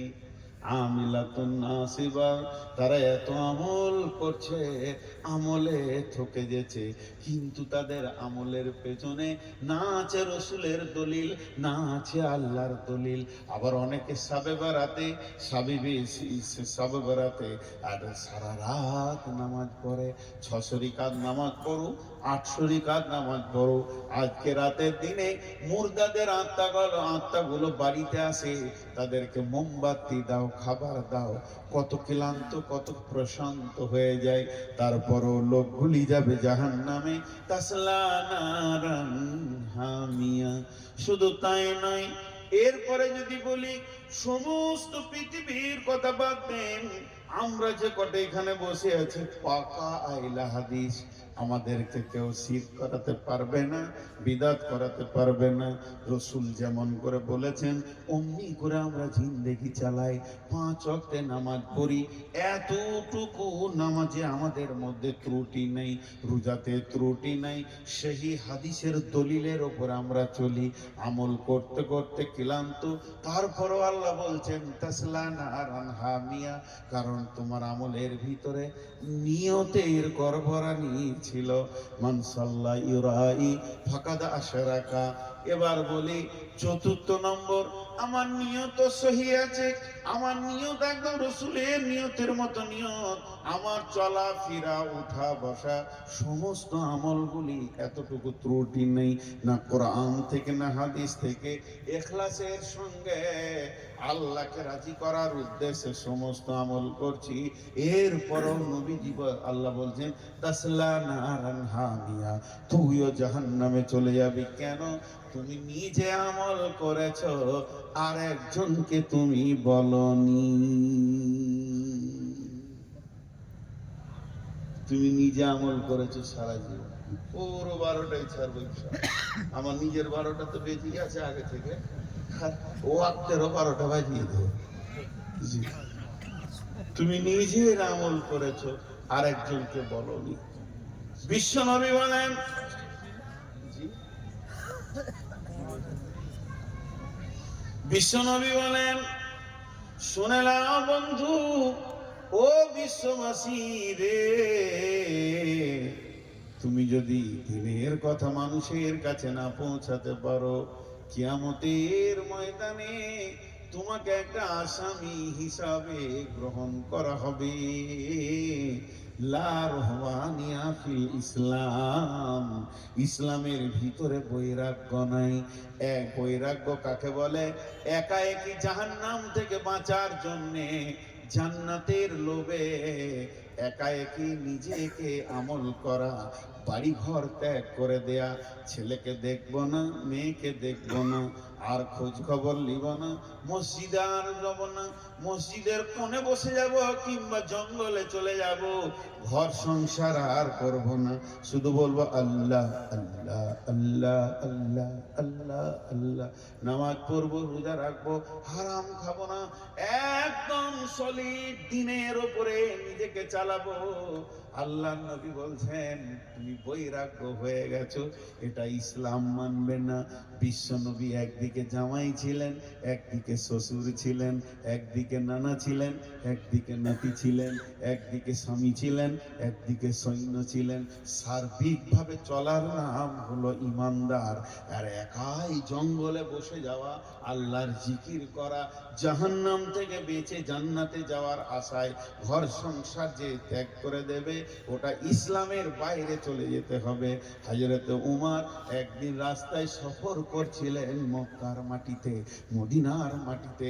যেতে যেতে যেতে যেতে যেতে যেতে যেতে যেতে একটা জায়গায় সাথীদেরকে বললে, তোমরা দাঁড়িয়ে যাও, এই জায়গাতে দাঁড়িয়ে থাকো, আমি উমর একবার আসি। হযরত উমর গলির ভিতরে ঢুকে গেলেন। ওই বস্তির ভিতরে ঢুকে অনেক দূরে যাওয়ার পর একটা লোককে হাত ধরে নিয়ে আসলেন। নিয়ে আসার পর বলে, একবারে আর চেহারাটার দিকে তাকিয়ে দেখো, আমিলাতুন নাসিবা তাসলা নারান হামিয়া। আয়াতটা তোমাদের বুঝে আসবে। লোকটার খালি হাড় আছে, শুধু চামড়াটার কারণে হাড়টা দেখা যায় না। আঁতুড়ি আছে কিনা, কলিজা ফ্যাপসা আছে কিনা বলা যায় না। কোকগুলো ঢুকে গেছে, কানগুলো ঢুকে গেছে, শুধু হাড়ের ওপরে দাঁড়িয়েছে। কেন?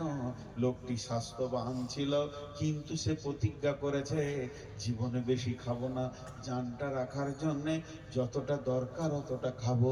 ছাতু ঘুলে খায়, কখনো সামান্য পানি খায়, কখনো একটা একটা খেজুর খেয়ে কাটিয়ে দেয়। তারপরও আমি একটা সেকেন্ড আল্লাহর জিকির থেকে অন্যদিকে আমি মাথা নিয়ে যাব না। সব সময় ধ্যানে পড়ে আছে, লা ইলাহা ইল্লাল্লাহ সুবহানাল্লাহ আলহামদুলিল্লাহ ওয়া লা ইলাহা ইল্লাল্লাহ।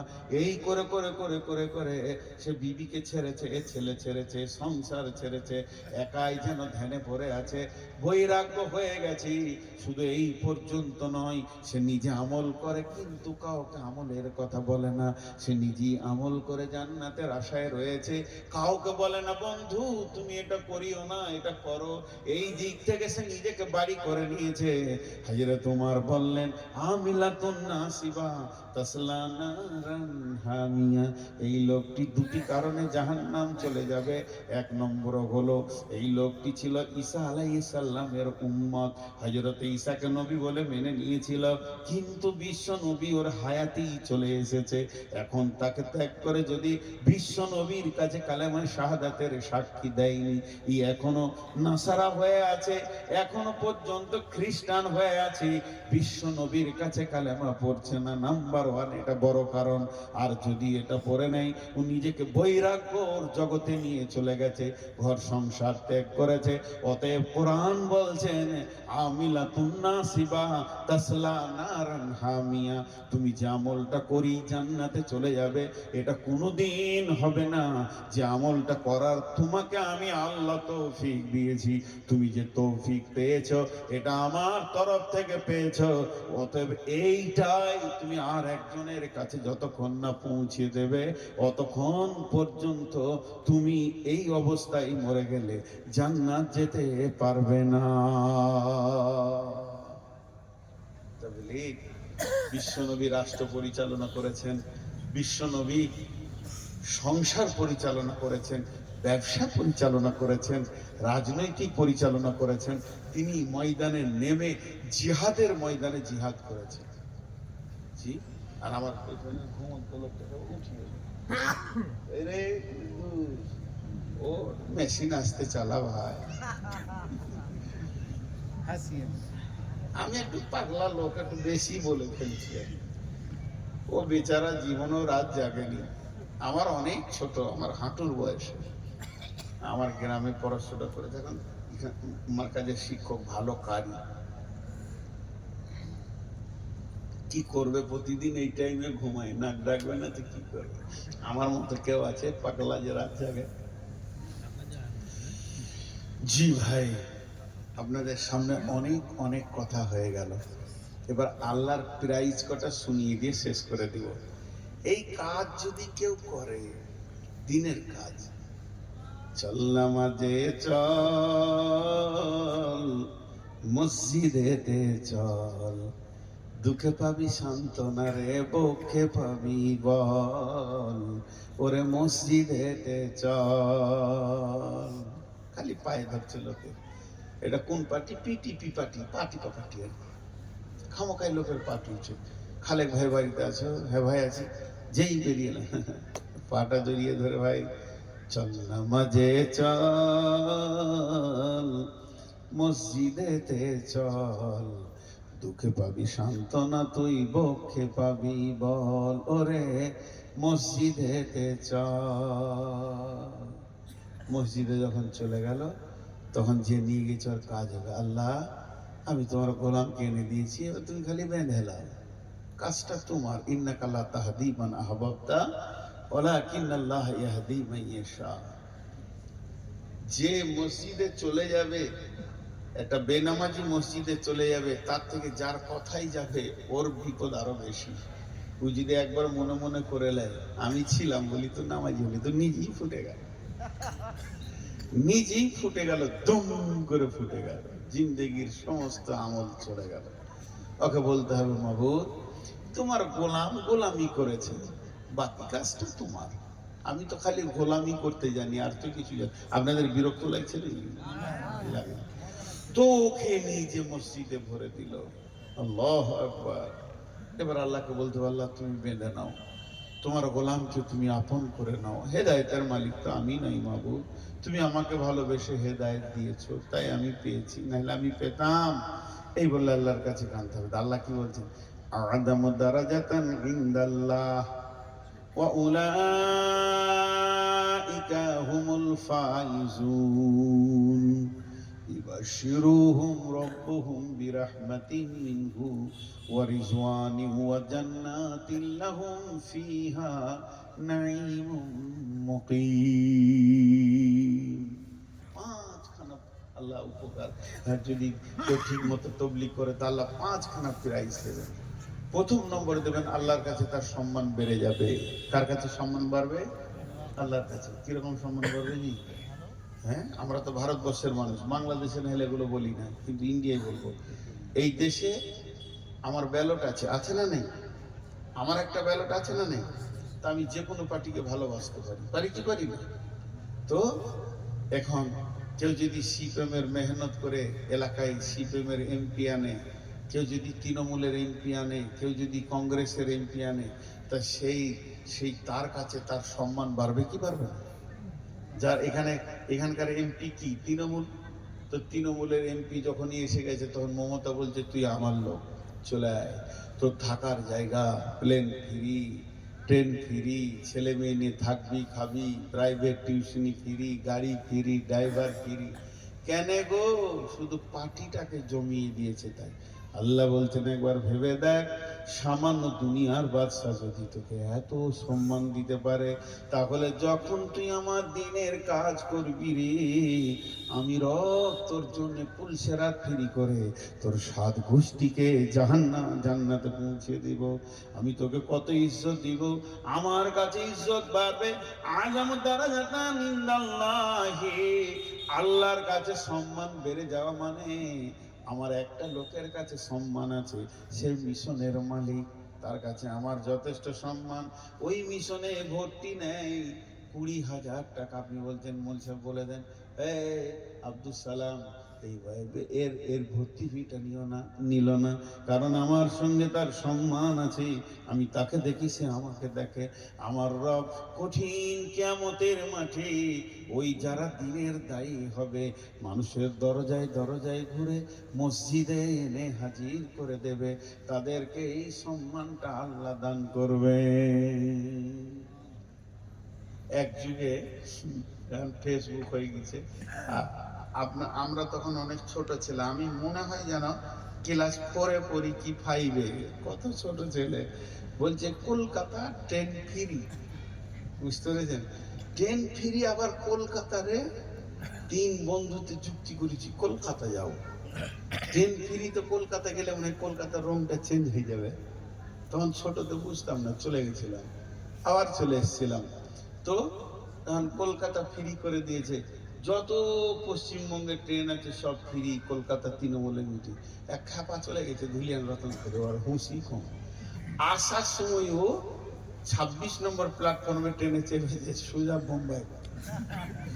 ও কত নম্বরে যে 16 নম্বরের পর আর চাপা যাবে না, ওই ধারটা যে বোম্বাই রুট ওর জানা নাই, চেপে নিয়েছে। 3 দিন পর কেরলে ঘুরে বেড়াচ্ছে আর খালি কাঁদছে আর চোখের পানি ফেলছে, ভাষাও বুঝতে পারে না।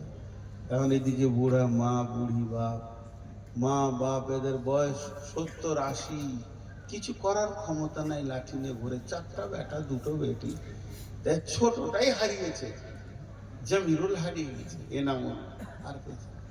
তো বাকি 3টে বেটা ব্যবসা বাণিজ্য করছে, ঘরেই আছে। তো মা আর বাপ বিন বিন করে কাঁদছে। তখন বলছে আব্দুল সালাম, বলে কি মা? এনামুলের খবরটা নিলি? বকি না রে, এনামুল এনামুল এনামুল, তোর খালি বোকা। 1 কেজি আপেল দিয়েছি, খা বুড়া বুড়া। আজ আপেলটা ফেলারও লয়, তা বলে কি চোখের পানিটা যাবে? একবার বলেন যাবে? 2 নম্বর বেটাটা দোকান থেকে আসছে, তখন বলছে খবিরুল, এনামুলের খবর পেলি? আজকে 27 দিন হলো রে বাবা। বকিস না গে, একই কথা। এই খা ওই খা। বেটিরা চলে এসছে শাড়ি কাপড় নিয়ে, মাকে দুঃখের সময় দেখে। এরা দুজনে কি আলাদা জালসা করতে, আপনারা দুজনে আলাদা করতে, চোখের সামনে এরকম করলে ভাবছি কেমন লাগবে মনটা, বলেন? আপনারাই বলেন, আপনাকে যদি এই জায়গাটা দিয়ে আর আমরা দুজন যদি এরকম করি তো কেমন লাগবে আপনার দিলটা, বলেন? এটা কত নম্বর পাগলা হলে হয়? চোখের সামনে, পেছনে বলে তাও ভালো, যে বক্তাটা ভালো নয়, তো বলছে বলছে বলে চোখের সামনেই বলছে। কত সহ্য করবো বা? তো কোন মতি চোখের পানি মা বাপের বন্ধ হচ্ছে না। কথা বল, মা বাপের চোখের পানি বন্ধ হবে? কেরলে ও কানতে কানতে একটা চায়ের দোকানে ঘুর ঘুর করছে, আর পয়সা নাই, যদি কেউ দেয় তা খাবে। দেখ মুরগি কে বলছে কোথা বাড়ি রে তোর রে, ওরে সুবহান আল্লাহ, 2 মাস পর বাংলা শুনেছে, কলিজাটা ঠান্ডা হয়ে গেছে। আমার বাড়ি ধুলিয়ান রতনপুর। বলছে আমারও বাড়ি রে, তুই আমাকে চিনিস না? তুই খলিল হাজির বেটা লাস? হ্যাঁ। কি করেছিল রে? জানটা আরো বড় হয়েছে। তুই জানিস না রতনপুর স্টেশনের পাশে আমার বাড়ি? গরিব মানুষের তো বাপ, এই ট্রেনে ভিক্ষা করতে করতে এত দূর এসেছি। আমার সার্ভিস কম লাগে, আমার চাকরির রাস্তা বহুত দূর, আবার ভিক্ষা করতে করতে যাব। গভর্নমেন্ট সার্ভিস নয়, নন গভর্নমেন্ট সার্ভিস। মাশাআল্লাহ টাকা পয়সা ভালোই হয়। তো এক কাজ কর, চ আমার সঙ্গে। ওকে উঠিয়ে নিলে, এই ট্রেনে এখানে বসবি, উঠবি না, এদের তোকে কেক দিলাম আর রুটি দিলাম, খা, পানি আছে খা। আমি গোটা ট্রেনটা একবার সার্ভিসটা করে দিই। শুরু করলে ভিক্ষা করতে। এই করতে করতে করতে করতে ওকে ধুলিয়ান স্টেশনে নামিয়ে নিয়ে চলে এসে। বলেন মা বাপের দিলটা কেমন হবে? কথা বলে না? ছেলেটাকে ছেড়ে দিয়ে ওই ভিতরে টেকে গালে জড়িয়ে দড়িয়ে ধরবে গলায়, আর গালে গাল দিয়ে গানে গান দিয়ে ওই মুরব্বী হাজি সাহেব বলবে, ভাই আমার, তুমি কোন যুগের আমার মায়ের পেটের ভাই ছিলে, যে উপকারটা করেছো আমি জীবনেও ভুলবো না। বন্ধুরে আমার, পথ ভোলাকে পথ দেখালে বাড়ির মালিক যতটা খুশি হয়, আপনি বেনামাজিকে ধরে যখন মসজিদের দরজায় ভরে দেবেন, আমার রব অতটাই খুশি হবে। বলবে গোলাম রে, আমার একটা পথ ভোলা গোলামকে তুমি এখানে এনে দিয়েছো।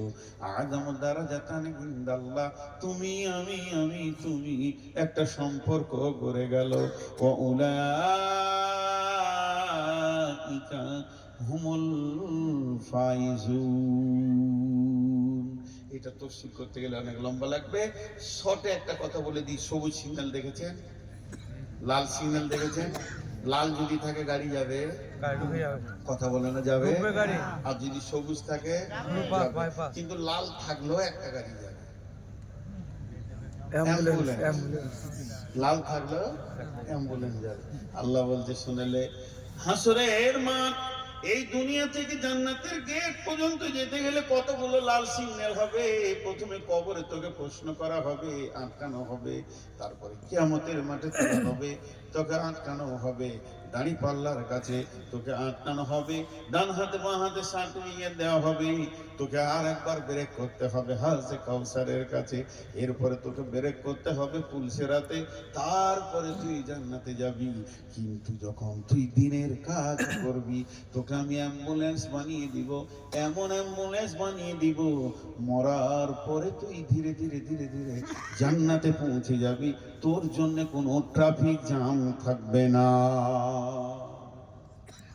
দিনের কাজ যারা করবে আযাম দারাজাতান ইনদাল্লাহ ওয়া উলাইকা হুমুল ফাইজুন, উলাইকা হুমুল ফাইজুনের অর্থ হচ্ছে সমস্ত শক্ত জায়গাগুলো তোমার জন্য আসান, নিষ্কৃতি পেয়ে যাবে।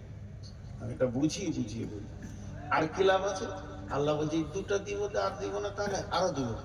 ইবাশিরুহুম রাব্বুহুম, ইবাশিরুহুম রাব্বুহুম বিরহমাতিন মিনহু রিজওয়ানি ওয়া বিরহমাতিন মিনহু ওয়া রিজওয়ানি ওয়া জান্নাতিন লাহুম ফিহা নাঈমুম মুকিম।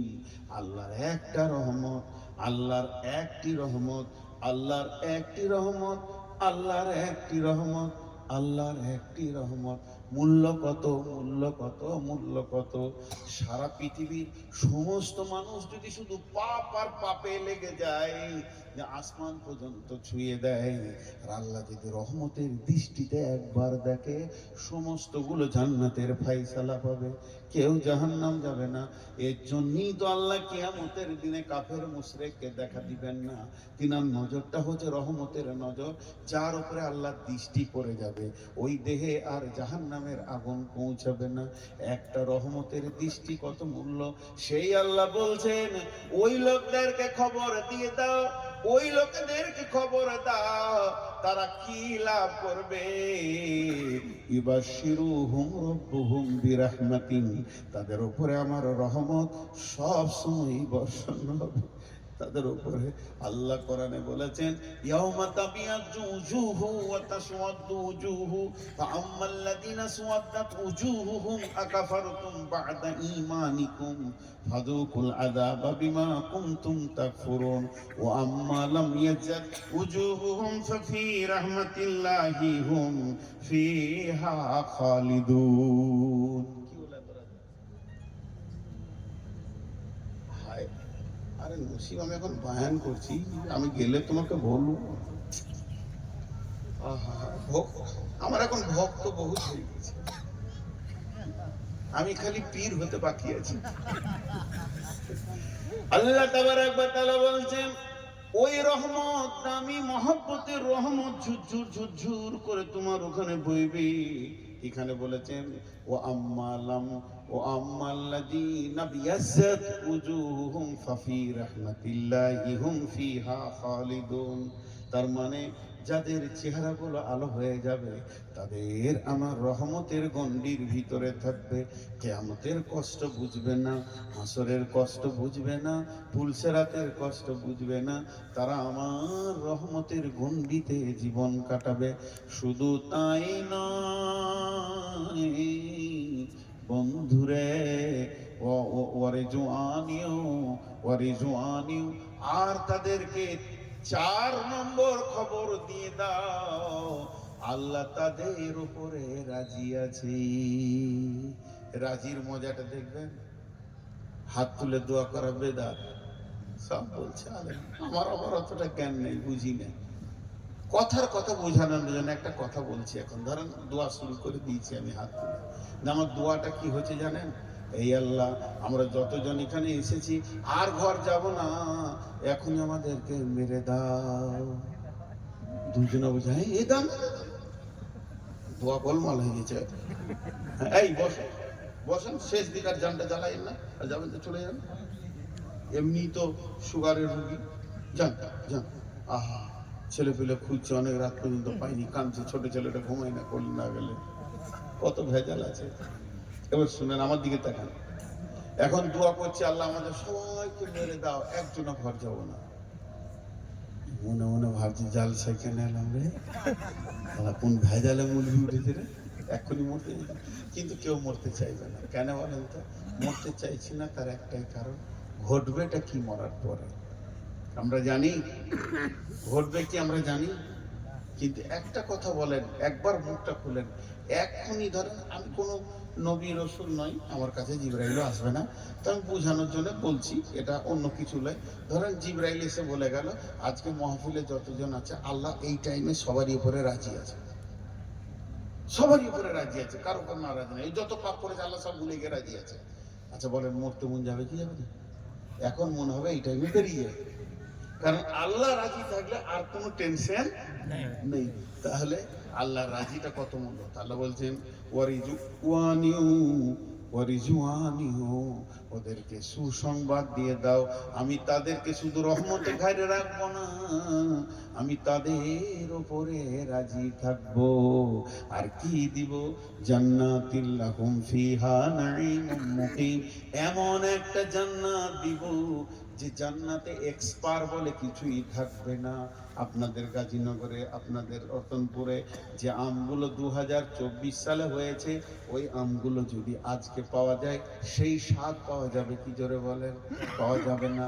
তবে আমার আল্লাহর জান্নাতের আম কোটি কোটি বিলিয়ন মিলিয়ন বছর থেকে যাবে, স্বাদ চেঞ্জ হবে না। আমার আজকের বয়স হলো 53, আগামীকাল থেকে বলবো আমার বয়স 54, পরশু বললো আমার 56, 55, 56, প্রতিদিন এক্সপায়ার হতে রয়েছে। কিন্তু জান্নাতে কোটি কোটি বছর চলে যাবে, 33 বছরের যুবক যুবতী হয়ে থাকবে, বয়স এক্সপায়ার হবে না, চুল আর পাকবে না, কালো কালি খুঁজে বেড়াতে হবে না, আর কলপ লাগাতে হবে না। এমন একটা জান্নাতে আল্লাহ দেবেন, নাঈমুম মুকিম, স্থিতিশীল জান্নাত, খালিদিনা ফিহা আবাদা, সেখানে চিরদিন তোমাদেরকে রেখে দেওয়া হবে, আর ফিরে আসতে হবে না। জি ভাই, আল্লাহ কত সুন্দর নিয়ামতের কথা বললেন। নিয়ামত গুলো কত দামি, আল্লাহর কাছে সম্মান বাড়বে। তারপরে আল্লাহ আমাদেরকে ইজ্জত এমন দেবেন, কোনো জায়গায় আমার জন্য জাম হবে না, আল্লাহ রহমতের গণ্ডিতে থাকবো, আল্লাহ আমাদের উপরে রাজি থাকবেন, এবং আমরা এমন একটা জান্নাতে যাব যেটা চিরদিন স্থিতিশীল হয়ে থাকবে। তাহলে এই কাজটা অনেক দামি কাজ। আজকে যে যুবকরা তাবলিগি জালসা করেছে বলি, শুধু তাবলিগকে কেন্দ্র করে আমি কথাগুলো বললাম, কারণ এই কাজটা অনেক বড় কাজ, তাবলিগি কাজ। তো এটা তো হলো শুধু মাহফিলের কথা, কিন্তু এখন আমি কালেকশন করব, টাকা পয়সা নয়, টাকা পয়সা নয়, কালেকশন করব 3টে জিনিস, 4টে জিনিস কালেকশন করব। আবার 4টে, বসেন বসেন বসেন বসেন বসেন বসেন বসেন, আর 4 মিনিট লাগবে। যা না, ওটা এমনি বললাম রে ভাই, সব কথা ধরিস না, মাথায় ঘুষ কখন কি বলেছি। তো 4টা জিনিস কালেকশন করব, 4 মিনিট লাগবে। আগামী 1 মাস পর রোজা, সবাই রোজা রাখবো ইনশাআল্লাহ। ইনশাআল্লাহ রোজা রাখবো। 3 জন হাত তুলেছে, বাকি কটা হাত পকেটে রেখেছে। আল্লাহকে খুশি করার জন্য হৃদয় থেকে মহব্বতের সঙ্গে হাত তুলি, রোজা রাখবো ইনশাআল্লাহ। হাত নামাজ। আচ্ছা, যেগুলো 5 ওয়াক্ত নামাজ পড়ে না, শুধু জুমা পড়ে, ওরা বেনামাজি বেনামাজি বেনামাজি বেনামাজি বেনামাজি বেনামাজি বেনামাজি বেনামাজি বেনামাজি, এরকম যদি ফজর পর্যন্ত বলি তাও হক মিটবে না, আবার একবার দম নিয়ে লাগতে হবে নামাজ টামাজ পড়ে, মানে ওরা নামাজি নয়। তাই এখানে যারা 5 ওয়াক্ত নামাজ পড়ে না, এরকম মাল আছে, ওখানে একা হাত তুলিয়ে কি করবো নাকি ভাই, ওর সম্মানে লাগবে। তো সহজে একটা কথা বলে দিই, আল্লাহ রসুল দিন শিখাচ্ছেন, আর এমন সময় একজনের উঁচু ভেঙে গেছে, তা কানে শোনা যায়নি, তবে নাকে ধরে ফেলেছে, 2টো সিবিআই আছে, তো এই সিবিআইটা ধরে ফেলেছে যে কারো উজু ভেঙে গেছে। তখন ও বলছে, কেউ বলি রে, ওর উজু করে আয়, মসজিদে বসে বসে। এবার যে খারাপ কাজ করেছে ও যাবে সহজে, আল্লাহর নবীও হালকা করে বলছে, যাও গো, উজু টুজু করেছো বাবা, দিন শিখছো। তখন হয়তো তোমার মুখ খুলে দিলেন, ইয়া রাসূলুল্লাহ, একটা কাজ করেন, কিছুক্ষণ সবাইকে ছেড়ে দেন, হাত মুখ দিয়েছে বসে, ভেজাল যার ঘটে ছিল সেও বাঁচলো, যার ঘটে নেই সেও বাঁচলো। তো আমি এখানে নামাজি বেনামাজি কিছুই বলছি না, আমরা সবাই আজ থেকে আর নামাজ ছাড়বো না। আমিও ঠিক মতো নামাজ পড়তে পারছি না, নামাজের হক আদায় করতে পারছি না, আমিও একটা বেনামাজির নামান্তর হয়ে আছি।